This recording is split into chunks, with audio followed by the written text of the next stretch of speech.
वहीं आतंकवादियों ने दमिश्क और जॉर्डन का जो ऑफिशियल हाईवे है, कई देशों को जो कनेक्ट कर सकता है, उस पर भी इन आतंकवादियों ने कब्जा कर लिया है। अल्लाहु अकबर वल इज्जतु लिल्लाह।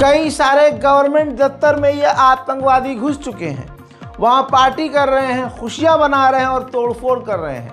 देखिए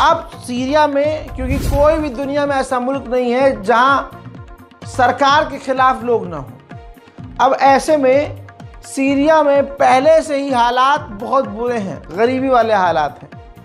वो तो बशर अल-असद जैसे तैसे ईरान और कुछ साथियों की मदद से अपने मुल्क को मजबूत करने में लगा हुआ था, वरना तो भाई साहब हालात पहले से ही सीरिया ख़राब है। अब ये जान लीजिए कि अब वहाँ सीरिया में जो विपक्ष के लोग हैं, विपक्ष के, उनको मौका मिल गया और अब वो इन आतंकवादियों का स्वागत कर रहे हैं, उनका साथ दे रहे हैं। अब आप कहेंगे वो वहाँ परेशान है, नहीं नहीं नहीं, आप समझ नहीं रहे। वो देश आज़ाद हो के भी आज़ाद नहीं, और वहाँ के लोग पहले से गरीब, परेशान, और अगर आप सीरिया गए हों तो आप ऐसी बात ना करते। मैं और मेरे जानने वाले सीरिया को बहुत अच्छे से जानते हैं। ये तो जंग हो रही है तो ऐसा हाल है, वरना सीरिया 12 महीने ऐसे रहता है जैसे दहशत वाला माहौल रहता है। सन सन गलियां और सुनसान गलियां, कभी भी कहीं भी हमला, और कौन सा आतंकी संगठन क्या कर जाए नहीं पता। अब ऐसे में एंटरटेनमेंट हो रहा है विपक्ष के लोगों को। वो इन आतंकियों को मुसलमान समझ के, दाढ़ी वाला अपना भाई समझकर इनका स्वागत कर रहे हैं।